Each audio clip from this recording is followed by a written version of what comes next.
AI와 함께하는 50년 전 오늘, 기발하고 대단한 노력형 도둑들 이야기입니다. 1973년 6월 선데이 서울의 신문에 안난 뉴스 형사들의 사건 비화에 실린 내용인데요. 서울 필동과 장충동 일대에서 활약해온 한 절도범 검거 소식을 형사들이 전하는 이야기입니다. 범인 검거보다 범죄 수법의 혀를 내둘렀다고 하는데요.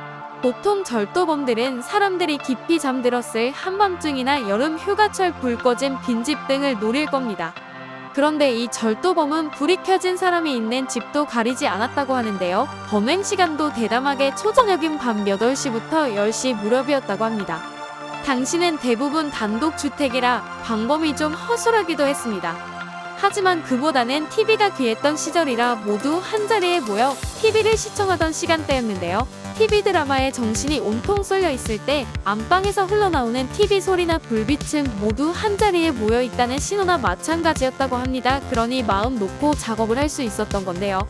집에 사람은 있지만 TV에 빠져 무관심했을 것이니 그랬을 법도 합니다. 또 시골은 TV가 있는 한두 집의 마을 사람들이 모여 집단 시청하는 경우가 대부분이었다고 하는데요. 그 시간에 불이 꺼진 집은 내가 집을 비웠습니다라고 광고하는 셈이었습니다.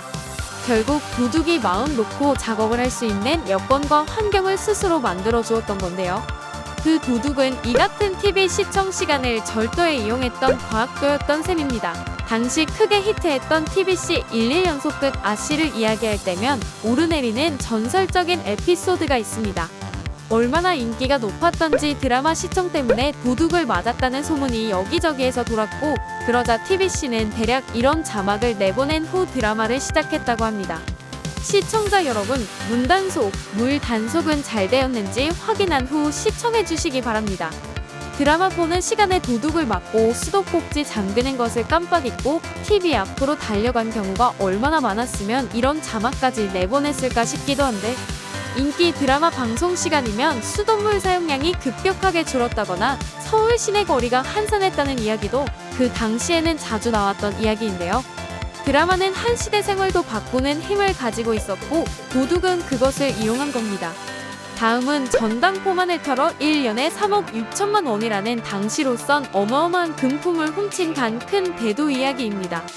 1973년 6월 전당포를 1년에 24개나 털었던 전당포 전문 털이범 일당이 잡혔는데요.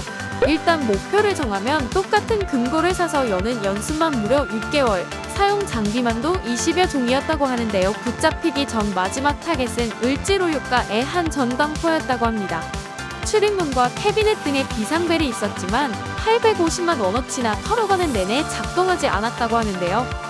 범인들은 출입문이 아닌 창고 옆 담을 넘어 들어갔고 미리 파악해둔 비상벨은 연습한 대로 들고 간 연장으로 무력화시켰다고 합니다. 아무리 절도가 생업이라지만 대단한 노력파였던 것 같습니다. 요즘은 방범 기술도 발전해 비상벨 대신 CCTV가 전국을 감시하고 있는데요. 전당포 자체 CCTV가 작동하지 않는다고 해도 큰 길은 물론 들어오는 골목, 건물까지 감시가 촘촘합니다. 솔직히 말해 요즘 도둑을 잡는 것은 경찰이 아니라 CCTV라는 말이 전혀 어색하지 않은 시대가 됐는데요. TV 시청 시간대를 노렸던 옛날 도둑과는 달리 요즘 도둑은 어떤 머리를 굴리고 있을지 궁금합니다. 아마 예전과 달리 쉽진 않을 것 같긴 하네요. 다음 편도 기대해주세요.